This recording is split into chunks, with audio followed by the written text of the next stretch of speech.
उत्तराखंड में हुए हालिया मंत्रिमंडल विस्तार के बाद सियासी प्रतिक्रियाएं भी सामने आने लगी हैं।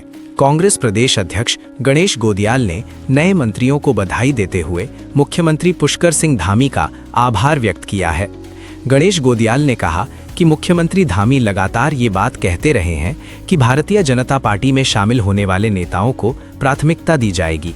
हालिया मंत्रिमंडल विस्तार में भी ये साफ दिखाई देता है।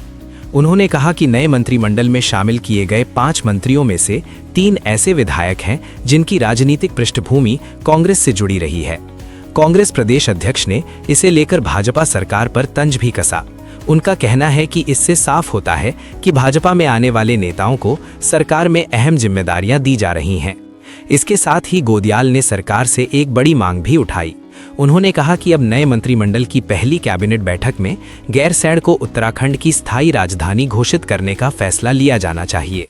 उनका कहना है कि यह राज्य आंदोलन की मूल भावना से जुड़ा मुद्दा है और प्रदेश की जनता लंबे समय से इस ऐतिहासिक फैसले का इंतजार कर रही है। इसलिए सरकार को जनता की भावनाओं का सम्मान करते हुए गैरसैंण को स्थायी राजधानी घोषित करना चाहिए।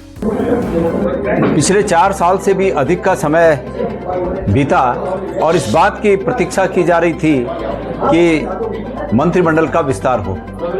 जिस दिन वर्तमान कार्यकाल में मुख्यमंत्री धामी जी ने शपथ ली, उसी दिन से कुछ सीटों को बाकी रख के ये प्रतीक्षा कराई जा रही थी कि अब मंत्रिमंडल का विस्तार होने वाला है।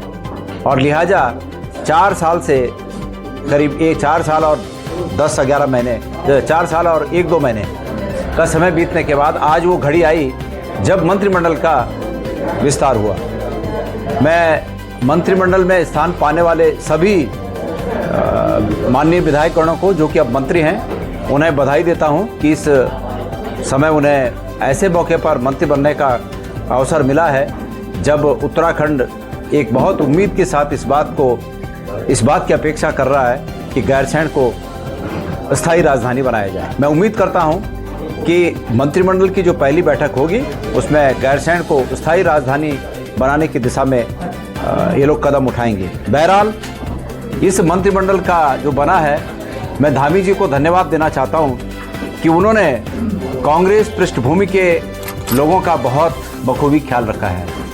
पहले से ही मंत्रिमंडल में कांग्रेस पृष्ठभूमि का उनका बहुमत है और वर्तमान में भी इस बात का पूरा ख्याल रखा गया है। वर्तमान के 5 मंत्रीगणों में जिन्होंने आज शपथ ली, उनमें से 3 कांग्रेसी पृष्ठभूमि के मंत्री हैं और इसके लिए निश्चित रूप में पूरे प्रदेश की ओर से और खास करके भारतीय जनता पार्टी के कार्यकर्ताओं की ओर से धामी जी को धन्यवाद दिया जाना चाहिए। हम तो दे ही रहे हैं, लेकिन उनकी तरफ से भी दिया जाना चाहिए। और धामी जी का स्पष्ट संदेश है कि जो दूसरे दलों से आए हुए लोग हैं उनको प्राथमिकता दी जाएगी और बीजेपी के जो कार्यकर्ता हैं जिन्होंने जीवन खपा लिया, जो बड़ी मुश्किल से जीवन खपाकर उनके लोगों ने उनके अपने लोगों को, पार्टी के लोगों को विधायक बनाया, उनके लिए ये संदेश है कि कृपया फिलहाल जिस कार्य को करते आ रहे हैं वो दरी बिछाने वाला काम वो बदस्तूर जारी रखें और मंत्री बनने का जब नंबर आएगा तो अन्य दलों से आए हुए लोगों को उसमें प्राथमिकता दी जाएगी। ये संदेश उनके लिए है। बहरहाल सभी लोगों को मंत्री पद की जो बने हैं उनको बधाई और उम्मीद करता हूँ कि अब गैरसैंण में स्थायी राजधानी बनाने की दिशा में ये सरकार निश्चित रूप में कारगर कदम उठाएगी।